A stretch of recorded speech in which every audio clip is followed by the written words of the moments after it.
Hello Hello. and welcome. My name is Risa Eldon, and I'm the Global Head of Partnerships for Ivy. And today I am joined by Kate Hatherell, who is the founder of the Interior Designers Hub. I cannot wait for Kate to go through all of the kind of nitty-gritty side of running your business and the most important side. So yes, social media and all of that, taking photos of your projects is very glamorous, but it's really important to understand your numbers. So Kate is going to go through how to master your interior design business finances. Thank you so much for joining us, Kate. I'm going to hand it over to you. Oh, absolute pleasure, Risa, and thank you so much for having me here today. I'm delighted to be here working with Ivy. So guys, yes, as Risa said, I run the Interior Designers Hub and we teach level 3 qualifications in interior design. So you can come and get qualified with us and then we help you to set up and grow your businesses. I was delighted that Ivy had asked me to come along and to do this presentation. And I know, guys, that finances is not kind of the sexiest subject, but look, today I've broken it down for you really simply because at the end of the day, people kind of overcomplicate finances and it really doesn't have to be, that complicated or as boring as some people make it out to be. So we're going to break it down today so that it's super simple and you can just get back to doing what you love, which is the designing. So let's dive into the agenda and take a look at what we're going to be covering today. So first off, we're going to be looking at the key metrics you should be tracking in your business. So actually, which are the important numbers? What do you really need to know about? And the stuff that's not so important. We're also going to take a look at why cash flow is so vital in your business and what they mean by saying cash flow is king. We're also going to be taking a quick look at the difference between bookkeeping and accounting and how that impacts upon how you need to manage your finances in your business. And we're also going to be looking at a really simple way just to keep your books in order and to keep on top of your finances. We're then going to look at the main financial reports that you need to keep in your files and make sure really that you're keeping all of your, financial bits and pieces up to order so that, as I said, you can forget about the numbers and you can just get back to doing what you love, which is designing the interiors for people. So let's dive into that first one, the key metrics that you should be tracking in your business. Now, obviously, there's lots of terminology that's kind of banded around, when talking about business finances, and it can be really confusing to know, actually, what are the important things that you need to know about? And what don't you? And we don't really want to overcomplicate things today. We're going to keep it quite simple. So there are 3 key metrics that you need to be aware of. And the first one is what we call gross turnover, also known as revenue. And of course, that means any money that your customers are paying to you from any kind of revenue streams, whether that's through doing, initial consultations or whether it's from, paid blogging or book sales or affiliate sales or any other income that you have coming into the business. It could be from paid collaborations as well, for example. So all of that money that comes in is just known as gross turnover or revenue. And you must absolutely be on top of that figure and know how much money is coming into your business. The second metric is expenditure and your costs. And sometimes you'll hear these referred to as CapEx and OPEX, which is capital expenditure and operating costs. And again, you don't really need to know about all of those terms. You just need to know what's going out of your business, what your costs are. And obviously you want to keep your costs as low as possible and you want to keep your turnover as high as possible.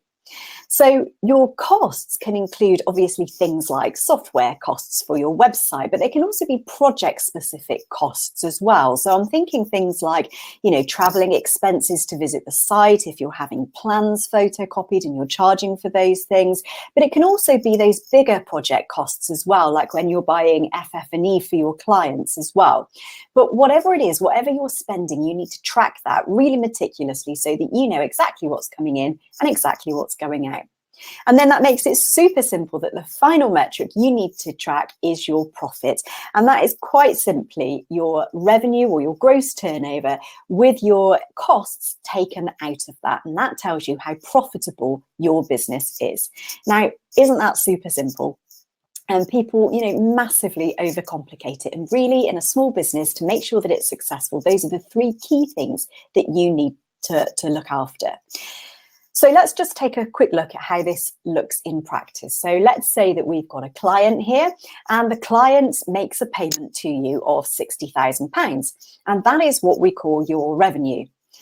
Your materials that you use for the job, the labour costs that you have to pay out and all of those sorts of things, that's your costs. And then finally, whatever's left over from the revenue and the costs is your profit. Okay, we probably understand this is fairly straightforward stuff. But what we don't always know is that you need to make sure that you're tracking this meticulously. And most interior designers track this just using a spreadsheet.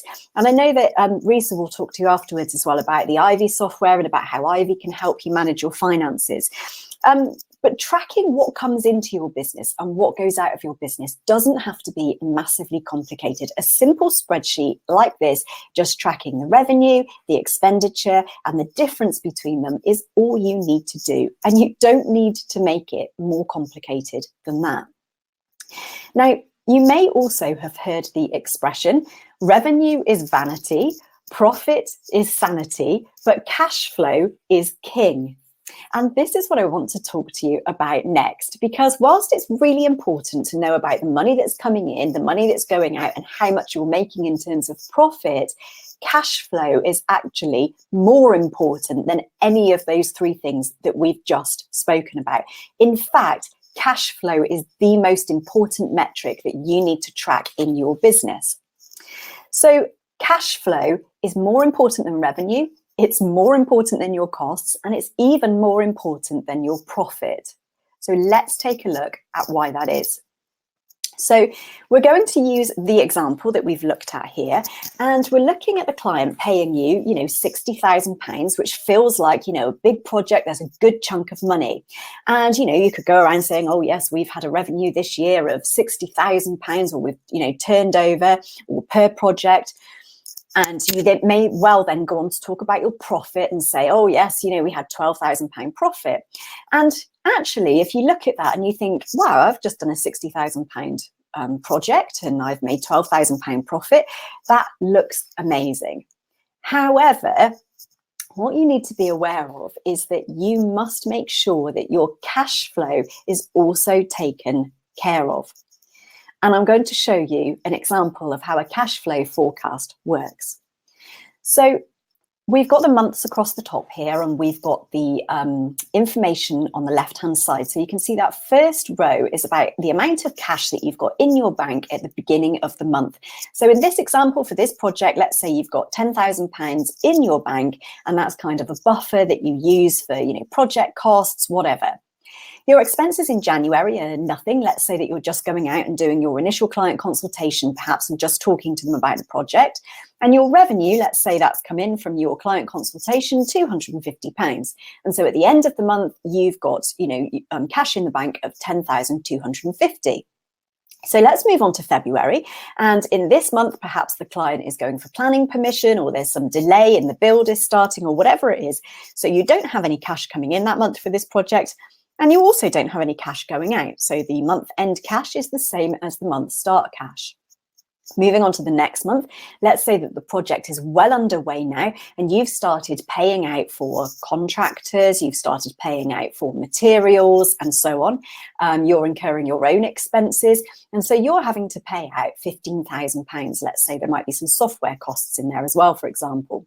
But at the moment, you haven't got any revenue coming in because you haven't yet billed for the job. So you're planning on getting that money towards the end of the project.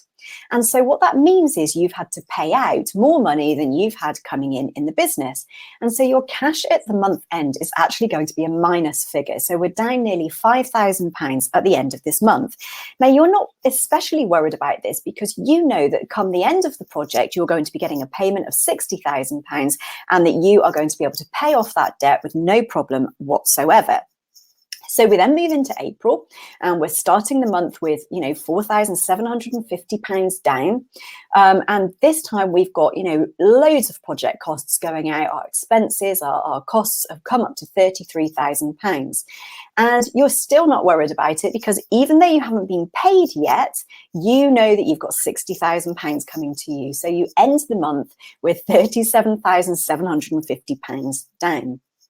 Now in May, the project comes to completion. You started the month down, but you've had no expenses going out this month because you've finalized the project, you've delivered everything, it's all good. And then you get your final payment in of your £60,000 less the 250 that they paid for the consultation. And so your cash is back in the black at £22,000 at the end of the month. Okay, do you see the problem here? The problem is that whilst you know that you are going to be okay at the end of the project because your client is going to pay you the money, your bank doesn't necessarily know that. And it's a very, very flexible bank that allows you to have an overdraft facility of that amount. And the newer that you are in business and the less of a sort of solid relationship that you have with the bank, the less reluctant they're going to be to allow you to have credit in this way. And obviously another downside of this is that if you have, an overdraft, or if you're taking out a loan to cover these costs, then obviously that increases your costs as well. There are usually, financial penalties for you to pay to make sure that you're covering that risk that the bank is taking on. So running out of cash like this is actually a massive, massive problem. So it matters not that you're going to have £12,000 coming into your bank account as profit at the end of the project if you don't have the money part way through. So the expression that the revenue is vanity is because it doesn't matter how much the project total cost is, because what matters is the profit. And the profit is your sanity, because it tells you whether or not the job was profitable, whether you made money out of it. But even profit isn't good enough if you run out of cash halfway through the project. And so that's why the expression is that cash flow is king. And there are so many businesses that go out of business because they haven't forecast their cash flow correctly or adequately enough. So what we're going to look at now is, how do you actually manage your cash flow? What are you able to do it? And I'm going to talk you through 5 steps to good cash flow management. So these are 5 different things that you can do to make sure that your business doesn't get into that sticky situation where you find that you're running out of money partway through a project, or that you're having to take on bank loans or overdrafts. So first off, we want to make sure that your internal processes in your business are already set up to deal with cash flow problems. So first off, you need to make sure that you have an agreement in place with your client right from the start of the design process. So once you've agreed exactly what's going to happen in the project, you then need to make sure that you've got a written, signed contract or letter of agreement that actually has a payment schedule listed on there. So you're actually going to be agreeing with the client how much they're going to be paying, at which parts of the project they're going to be paying, so that they understand what's coming up and when you're going to be expecting payments. So you never wait until the end of a full project before getting the full payment. And this really helps to de-risk it for you and make sure that your cash flow is, kind of running smoothly. You should also, in your internal processes, make sure that your payments are phased as well. Now, some people like to do this by saying that they'll be paid at the end of each project phase. So, for example, at the end of the concept phase, and then again at the end of the design phase, and then at the end of the installation phase, and so on. And that's a really good way of making sure that you're getting regular payments coming in. But of course, one of the kind of pitfalls to look out for there is that if there's a delay in the project for any reason, let's say, I don't know, a builder goes out of business, or they fall out with the client and are no longer delivering that part of the project, or let's say planning permission's been delayed, or whatever it is. If there's a delay in that project and you're not getting paid until the end of that phase, then obviously you are at risk of not being paid when that happens. And to counteract that and to plan for that, instead of having your payments phased according to the amount of work that's done, you can actually set up monthly payment schedules so that you get paid an agreed amount in monthly installments throughout the life of the project. And that makes sure that no matter if the project starts and stops for whatever reason, you're still being paid all the way through the process. So it's up to you kind of how you manage that, but you just need to make sure that your internal processes can accommodate whatever it is that you need to make sure that your cash flow moves smoothly. So also to do with your internal processes is you must make sure that you run your own cash flow. So in the way that I just showed you in the example, every month you need to track how much money you have at the start of the month in the account, all of the things that are forecast to go out and everything that's forecast to come in during the month, and make sure that you are not going to be running out of money during the month. Tracking your cash inflows and your cash outflows is the most important thing that you can do for your business finances. And I cannot stress it enough. It's absolutely key that you're tracking cash flow in and cash flow out. And then finally, the last thing that you want to make sure you have in place in terms of your internal processes is making sure that you have a process in place to invoice regularly. And you also want to make sure that you have follow-up procedures in place as well. So you want to make sure that when you have agreed with your client at the beginning what the payment schedule is, that you then have a way to make sure that that happens. So you can use, diarized calendars for this. You can set up a spreadsheet for it, whatever works best for you. But you need to make sure that you have a way to issue invoices to your client, and that you've got a way to chase them up when they haven't been paid. And I'm sure Reese is going to talk to you as well about how Ivy can assist with that kind of invoicing and follow-up process at the end as well. So that's kind of step one to managing your cash flow processes, is to make sure that you have all of those systems in place before you even begin a project, so that you're not running out of cash partway through. So the second step, which is one you'll probably already be familiar with, is to make sure that you have got a range of supplier accounts already set up.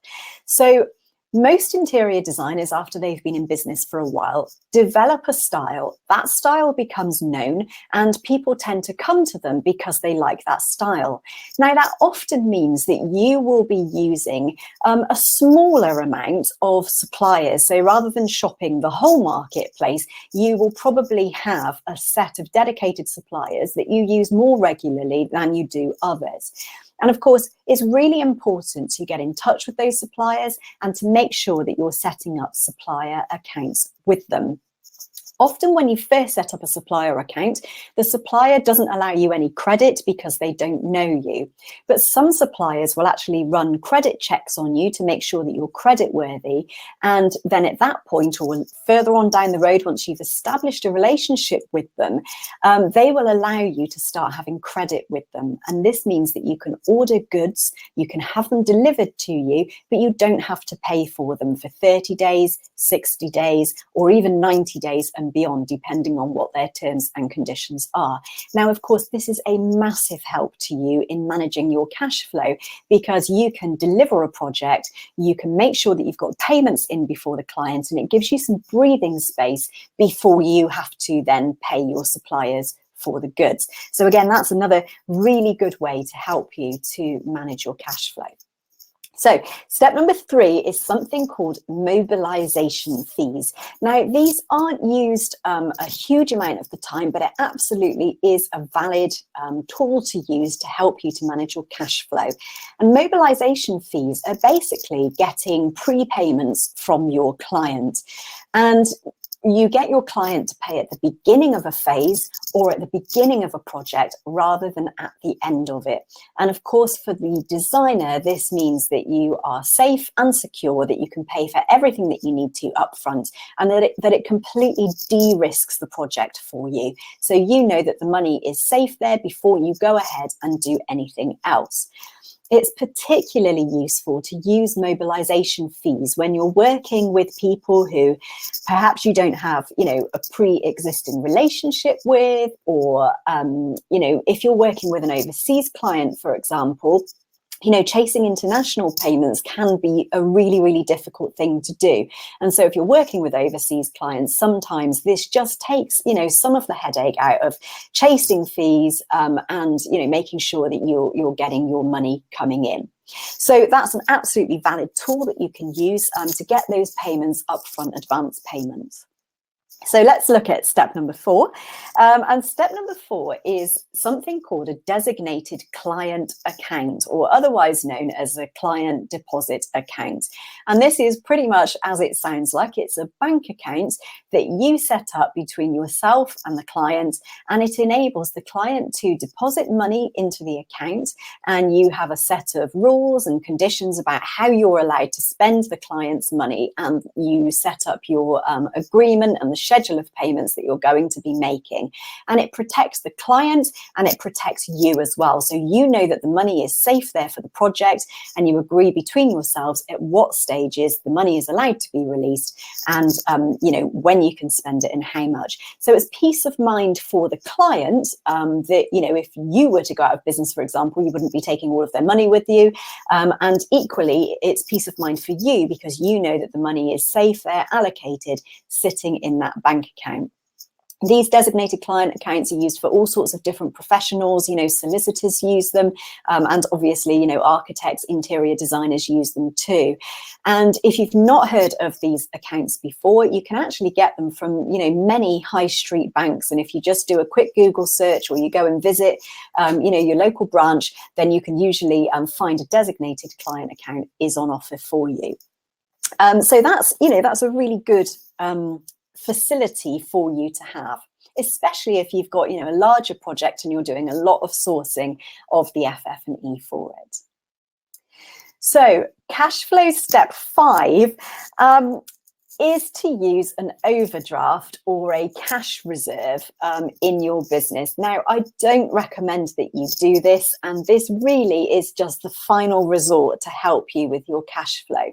Having an overdraft pre-agreed with your bank often means that any charges that you get are reduced. So if you can model for the bank that you've got a cash flow problem, so you can have a meeting with the bank and you can show them your cash flow forecast, sometimes banks will allow you to have a temporary overdraft facility so that you can just manage your short-term cash flow, and they can see through your profitability that they're going to get the money back.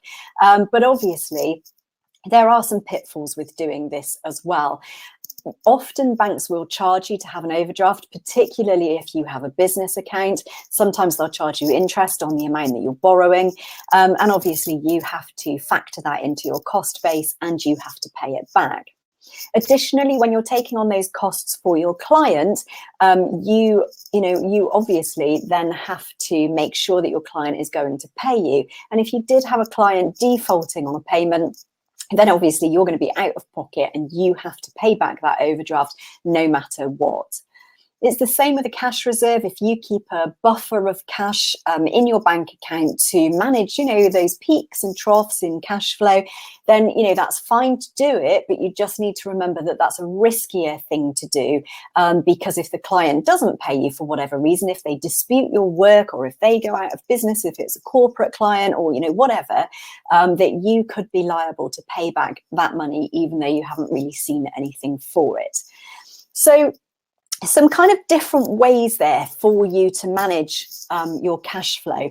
But given that you know how very important cash flow is to the survival of your business, you really want to make sure that you've got some systems in place to make sure that you can manage your cash flow. So, okay, I hope that those steps were useful. As I said, cash flow should really be a massive priority for you when you're planning out your business finances. So managing these things forms part of your bookkeeping practices. And so I kind of wanted to talk to you a little bit about what the difference is between bookkeeping and accounting. And, bookkeeping is kind of stuff that we do on the day-to-day basis. And it is a little bit different from accounting, and they have different purposes.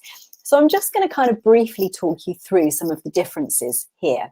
So bookkeeping, as you can see on the left-hand side of the screen here, is more of a day-to-day activity.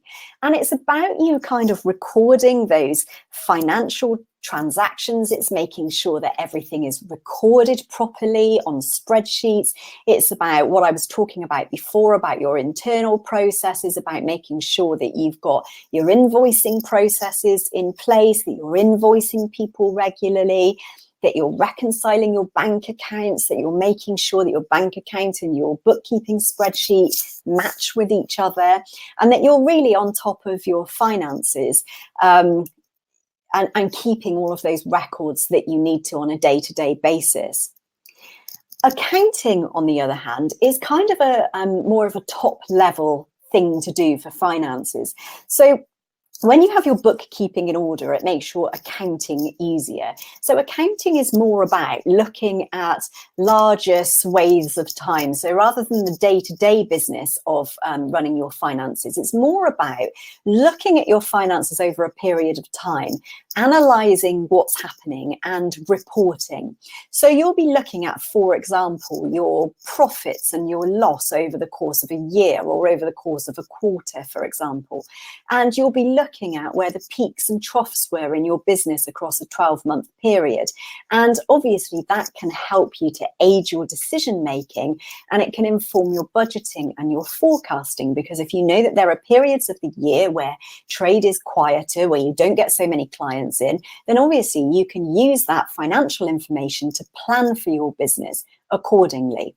So bookkeeping is more about that day-to-day management of receipts and spreadsheets, and accounting is more about that top-level view of seeing what's going on in your business and that kind of strategic management to make sure that your finances are in order. Now, you can obviously get a bookkeeper to do your bookkeeping for you, and you can get an accountant to do your accounting for you. But for small business owners, you really must make sure that you are staying in touch with what's happening with the financial health of your business. And that cash flow forecast is really helpful for you to do that. And kind of staying on top of your finances is key to making sure that you don't run into any problems further down the line. And the easy way to make sure that you're keeping your books in order is, again, by having processes in place, systems in place to manage these things. And I recommend that there are different things that you do at different times of, the week, the month, and the year. And really, the simple secret to it is just doing your bookkeeping tasks regularly. And if you do them regularly, they are really, really quick and simple to do. So if you're the kind of person who thinks, oh, finances, no, I don't like it, it's, maths and numbers and I don't like it. But really, if you can just put aside 1 hour a week where you're just doing some weekly tasks, then 1 hour a month where you're doing some monthly tasks, and then your annual tasks, you can hand over to an accountant, or you can do those things yourself if you want to. So in terms of weekly tasks that you want to be doing, you really want to make sure that you are invoicing all of the customers that have needed to be invoiced, and making sure that you're chasing those unpaid invoices as well. Obviously, as I said before, you need to have a process in place to do that. And as I said as well, I think Ivy can help with some of that. But, even if you're just using a spreadsheet to manage it, you need to stay on top of which invoices are due, and you need to chase them regularly, because getting that money into your business is really super important. And that whole process that you have in place about making sure that the agreement is in place with the payment schedule agreed, when you come to doing your weekly tasks, it makes it so much easier because you've already agreed with the client. This is when we're going to be invoicing you. This is when you have to pay your invoice by. So on a weekly basis, you're just checking in and making sure that that process is happening. Now, monthly tasks include reconciling your bank account. And in short, all that means is getting your bank statement and ticking it off against your cash flow forecast or against your budget to make sure that everything that you expected to come into your account that month has come in, and everything that you expected to go out of your account this month has gone out as well. So I actually reconcile accounts weekly, but it doesn't have to be done that often. I just find it easier to do it weekly because it's quicker, but you can do that as a monthly task if you want to.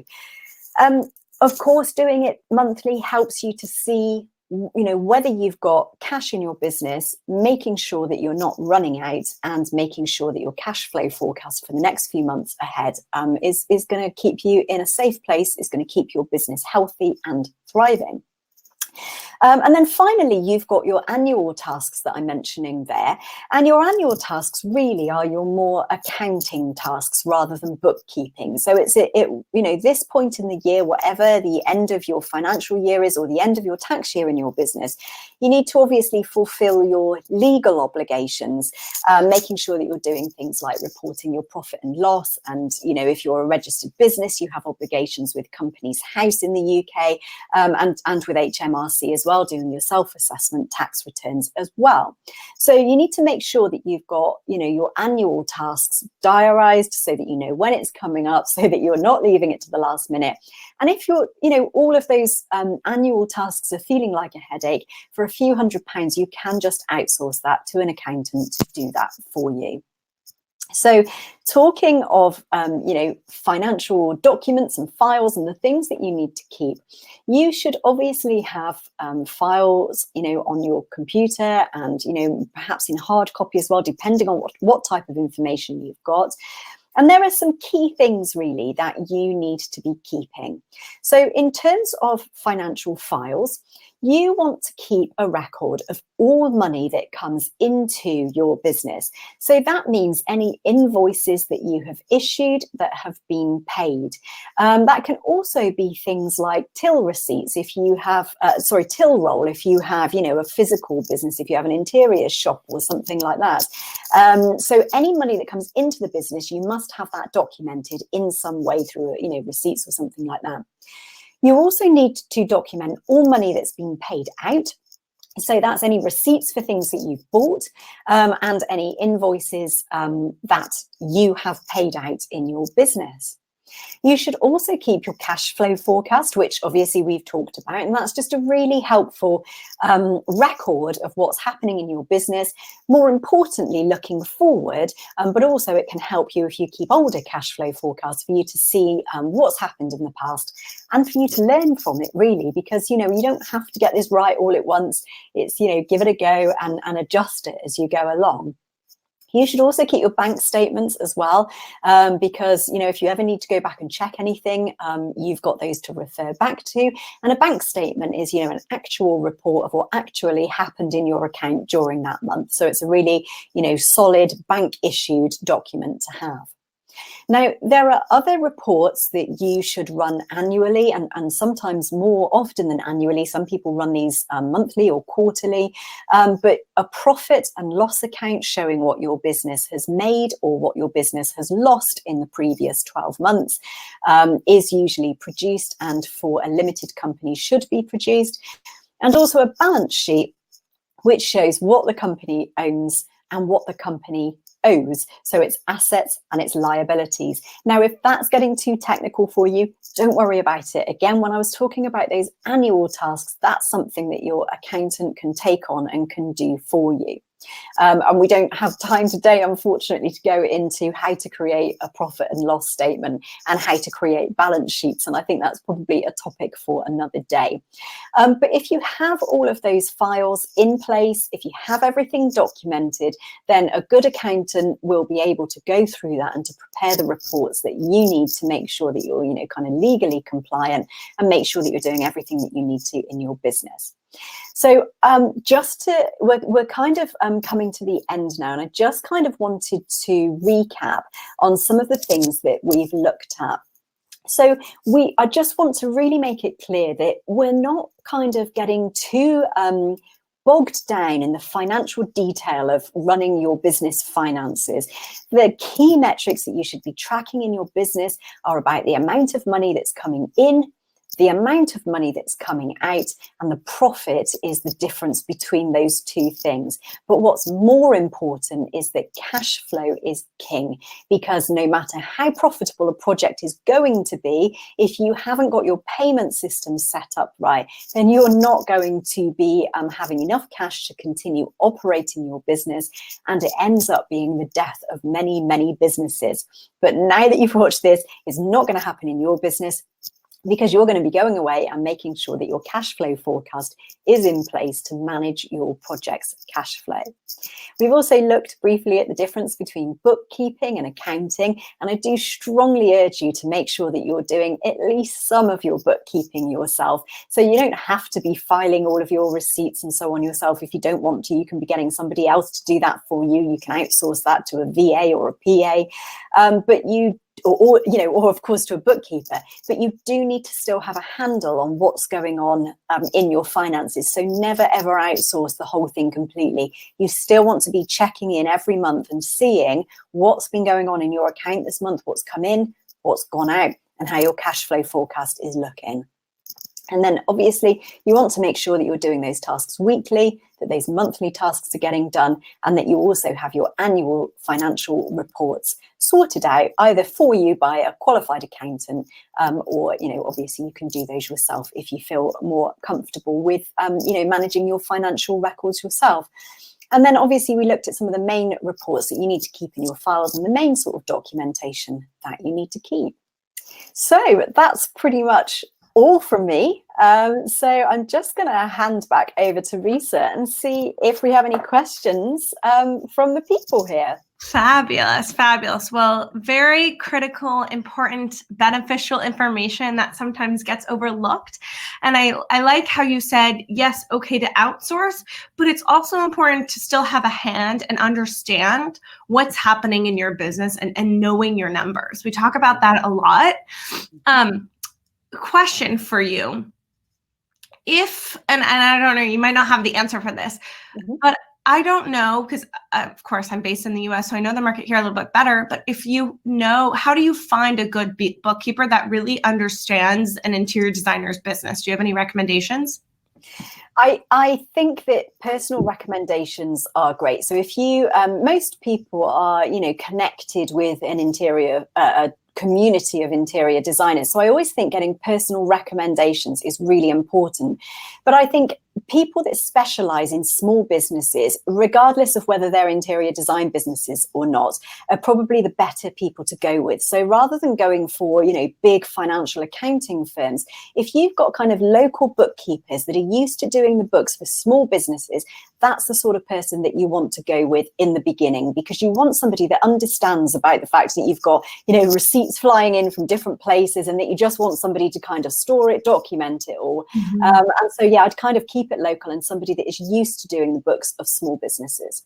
Okay, and keep it local. But do you have any thoughts on whether that's a virtual bookkeeper or somebody that comes into your office, weekly? What do you think is best? I think it very much depends on how you like to run your business. So if you are happy to, if you are out buying things physically that you are getting physical receipts for, then obviously you are going to need to have some kind of paper trail of what's happening. If you're working entirely online, or you're raising, purchase orders, and all of that communication is happening digitally, then of course you can use a digital bookkeeper. If you're going out and getting physical receipts, then obviously you can scan those and keep them in a central cloud storage or something that your bookkeeper can access. But if you don't even want to get involved in that side of the tech, then obviously you're going to need somebody to actually get hold of those physical, pieces of paper, those receipts. And you are meant to keep those for 6 years as well. And some bookkeepers will store those for you, but sometimes you may need to store those yourself. Okay, excellent. Good information. So one of our listeners said, thank you so much. You were very clear and explained well. However, I was wanting to understand a little bit more about having employees, VAT, and subcontractors. So I think the big topic here is VAT. And I don't know, that might be a question more for a bookkeeper or an accountant, but let us know if you have any thoughts on that. Sure. So obviously I can only talk from the UK's perspective. That's kind of where my experience is. But if you're in the UK, you do not have to be VAT registered until your gross revenue, it's something like £87,000. So it's quite a high threshold when you're starting out, if you're doing smaller projects. But you just have to be aware that when you cross that threshold, that you do need to register for VAT. Now, some people choose to register for VAT because they feel that it makes them more professional, but obviously it means that they can claim the VAT back from their suppliers as well. So it's kind of, there's more paperwork involved in it. There's certainly more, processes that you have to go through to be VAT registered. You obviously have to charge VAT then on everything that you produce. So there's more kind of admin, but some people feel that being VAT registered makes them, appear more professional. And as I said, when you cross that threshold anyway, you do by law have to be VAT registered. So at some point is going to happen. In terms of subcontractors, you can subcontract out to people as a sole trader. So if they are employed, if they're self-employed, then that's absolutely fine for you to subcontract out to them. Again, you just have a contract or a letter of agreement about what you're outsourcing to them, what the expectations are. And again, payment schedules, making sure they've got insurances in place, all of those sorts of things. And sorry, Risa, so there was VAT. So employees, VAT, and subcontractors. Yeah, okay. So, and if you're a limited company and you're actually employing people, then you have to actually do payroll for your staff. And at that point, if you set up a limited company, it's no longer your business in that sense that being a sole trader is about you. You then become a director of that business, which means that you're also an employee of that business yourself. And so you need to set up payroll for yourself and for any people that you employ within the business. And if you're going to do that, then I would reach out to an accountant to help you to get that all set up properly. But the other thing that you can do is in most people's local areas, there is an enterprise agency that usually set up, you can usually access them through your local council, and they give out tons and tons of free information about how to set up a business and about things like taking on employees, payroll, all of those sorts of things. So that's a really useful resource for UK people to tap into.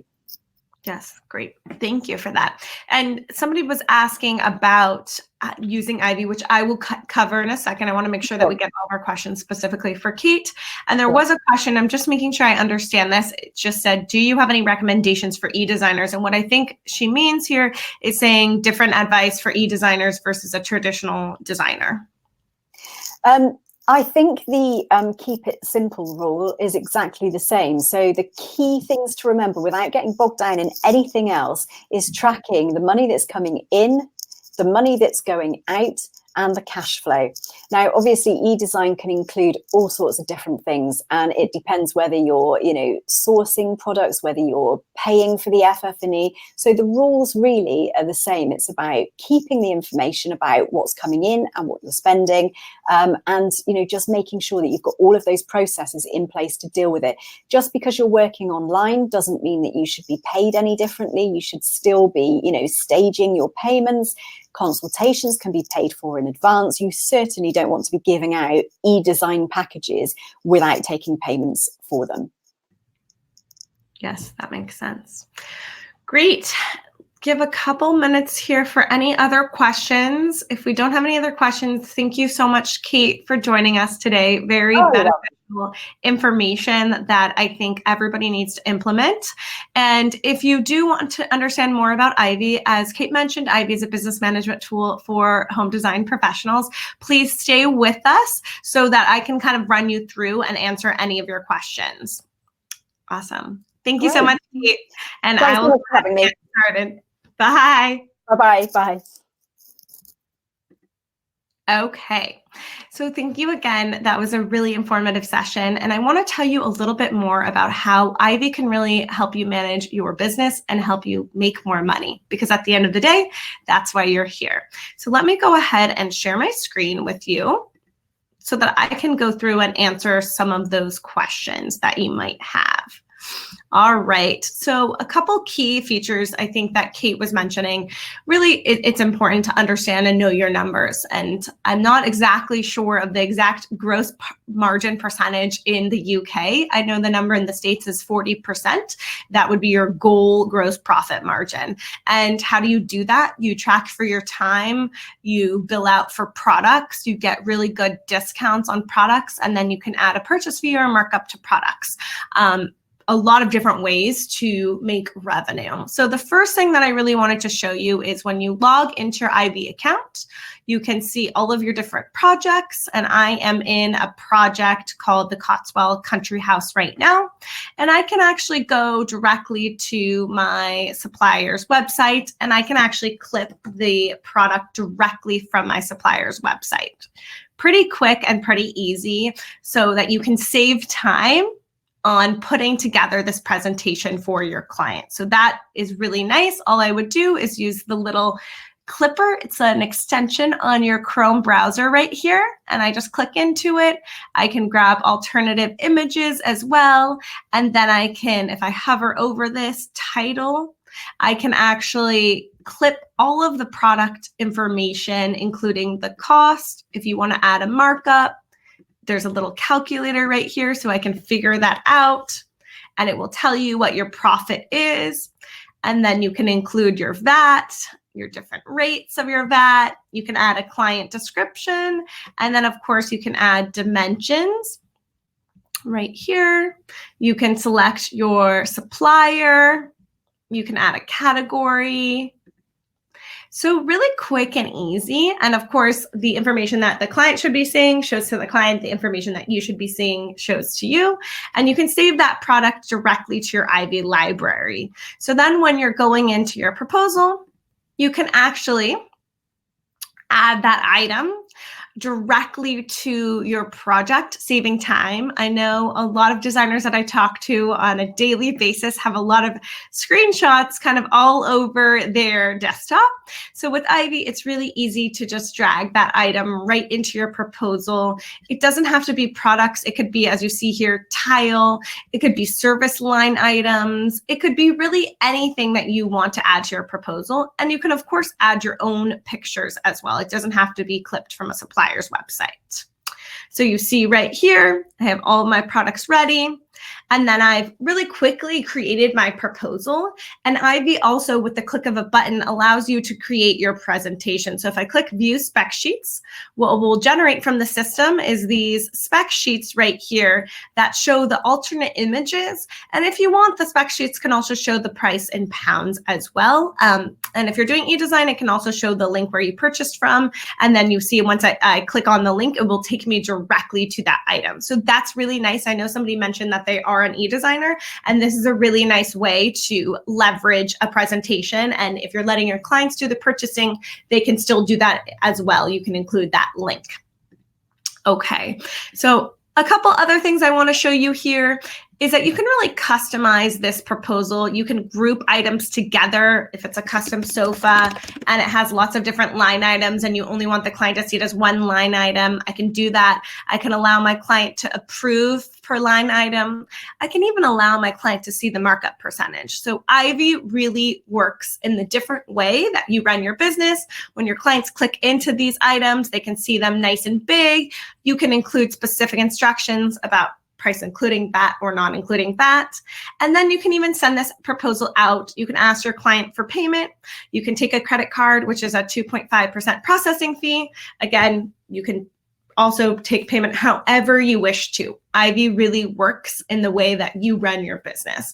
And what I always like to tell designers is before you send out this proposal, you can always check this little eyeball down here so you can see what the total cost is, what the markup is, and how much money you're making. So right now, it doesn't really look like you're making that much. But if that is your business model and you do make money off a product, something to be mindful of. And we will get over tracking time. We will go over tracking time and how that works in Ivy. But this really helps you manage kind of all of the moving parts, create your presentation. You can then send it to your client, get paid through the system if you would like. And then you can send a purchase order, or as you say in the UK, a pro forma, directly to your suppliers through Ivy. I do believe it's really important to keep track of your client expenses so that you know, as Kate was mentioning, what money is yours and what money is your client. So here is my purchase order. On pro forma, I'll send it directly to my supplier. I can send it in an email. I can add attachments if it's a rug cover or a floor covering and you want it cut in a specific way. You can add instructions. You can add a credit card authorization form, anything you want here. It's really one comprehensive packet that your supplier is receiving from you. And then once you plug in your estimated ship date, everything will then go onto your calendar, so that you can see everything at a glance when it's happening. You can check off items as they've been completed.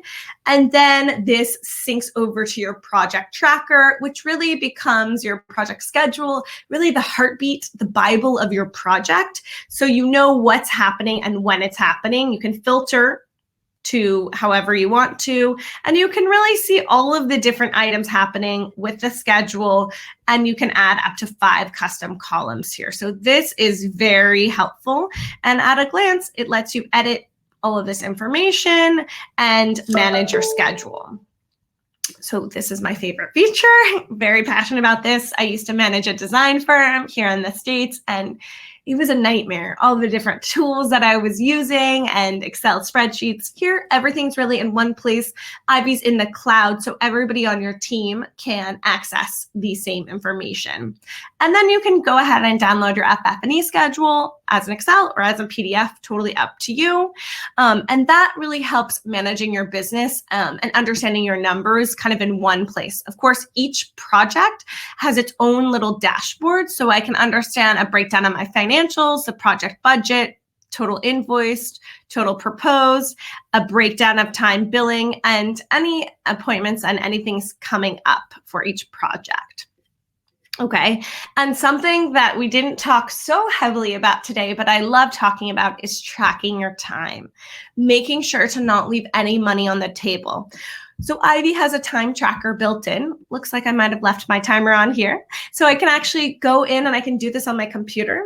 I can also do it on my phone. We have a mobile app that you can use to track your time. Super easy. Even if you're flat fee and you've decided, okay, phase 1 is going to be this, phase 2 is going to be this, phase 3 is going to be that, I still recommend tracking your time so that you can better estimate how to price out your projects. Again, this is a whole separate topic. We could do a webinar just on business models and how to set your business up in terms of hourly, flat fee, percentage of the business. Maybe that will be next month's topic. I don't know. But what's great here is that I can select the project that I'm working on, the service that I'm providing, and I can add a description, client meeting, and I can mark it billable or not billable, taxable or not taxable, and I can save that line item. Super easy. I hear so many designers complaining about how much time it takes to create invoices, or you're spending hours at 2 o'clock in the morning. With Ivy, you can just click this button. It will grab all of the uninvoiced time, and then you click generate invoice. And like that, you have your billable invoice to your client. And this is what that looks like right here. And you can, this is what it looks like on the client's end. So it has your logo, your branding. The client can just go right in and pay with credit card. The money goes into your bank account in about 2 to 3 business days. So it's pretty quick, pretty easy. And then they can also get access to their dashboard so that they can see all of their outstanding invoices, all of their closed invoices, and any attachments here below. So it really helps you kind of manage the communication between you and your client, which I think is really, really, really important. It also helps you manage all of your suppliers. If you have notes from your supplier and you have a special login, a trade login, you can save all of your vendor login, supplier login information here. Super helpful. And then the best part is that Ivy helps pull reports for you. So you can pull reports for transactions, project payments, purchase orders, time billing, your sales tax liability. You can export all of your project trackers. You would just go ahead and filter the project that you wanted to pull the report for and the type of invoices, and then you would generate the report. So that's really helpful as well. And for those of you who have a team, I know that a lot of design assistants love the product library in Ivy. Once you clip an item once, it actually lives in your Ivy library forever.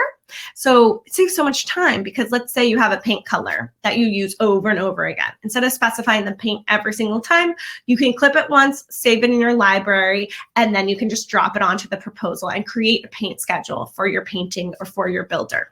Saves time. And like what I like to say, time is money. So definitely want to help you make the max amount of money. With your Ivy account, you do get a dedicated account manager. So if there's definitely any of the questions today, of questions that I didn't cover, you can always reach out to your dedicated account manager. We have a specific team in the UK, all hands on deck, ready to answer your questions. And like I said, you can always access our Ivy community, our Facebook group.